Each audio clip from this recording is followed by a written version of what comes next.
Nawi sa habulan ng mga sasakyan sa delikadong Cannon Road sa Baguio ang tangkang pagtakas sa mga otoridad ng driver ng isang van. Sa halip kasi na uminto ng sitahilang LTO, humarurot at nag-counterflow ang driver na wala palang lisensya at may iba't ibang paglabag sa batas trapiko. At bago yan, may away kalsada pa raw na kinasangkutan ang suspect. Ang nahuli kam na habulan, tinutukan ni John Consulta. Exclusive. Corner ka po, ma. Wag yung gilidan!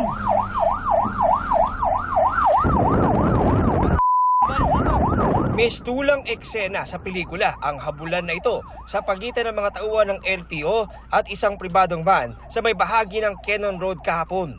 Di huminto sa pagpara ng mga taga-LTO ang van matapos isumbong na nakikipagkarera at nakikipagitgitan sa isa pang van. Todo harurot ang hinahabol na sasakyan habang nag-counterflow at walang pakundangang sinasalubong ang mga sasakyan sa kabilang lane na paakyat ng Baguio. Sa isang punto, nakadikit ang humahabol ng LTO enforcers at bumaba ang ilan sa mga otoridad para ito'y pahintuin pero biglang umarangkado uli ito.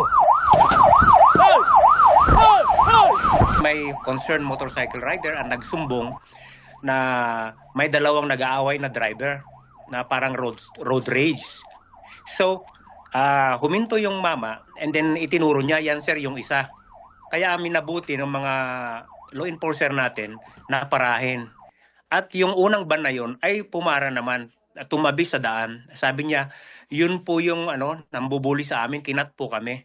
Yung ban na yan, yung papunta na parating. So, pinara ulit yung ban na parating. Ang problema, hindi huminto. Sa huli, hinarang ng iba pang LTO unit ang van pero binangga niya muna ang sasakyan ng LTO bago ito tuluyang napahinto.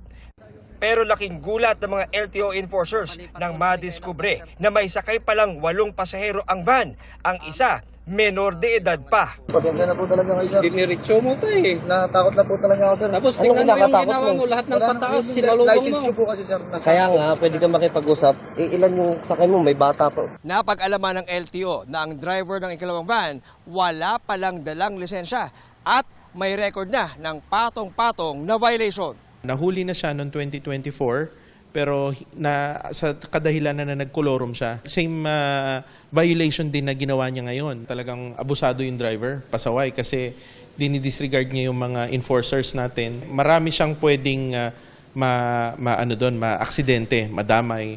Maraming pwedeng masaktan. Kasi yung daan na yun, napakakitid eh.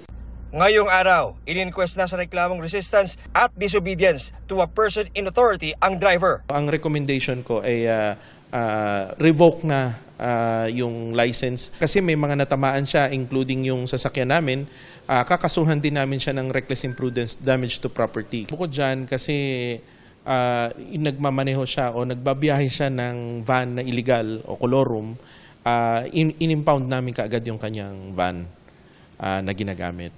Para sa GMA Integrated News, John Consulta, nakatutok 24 oras.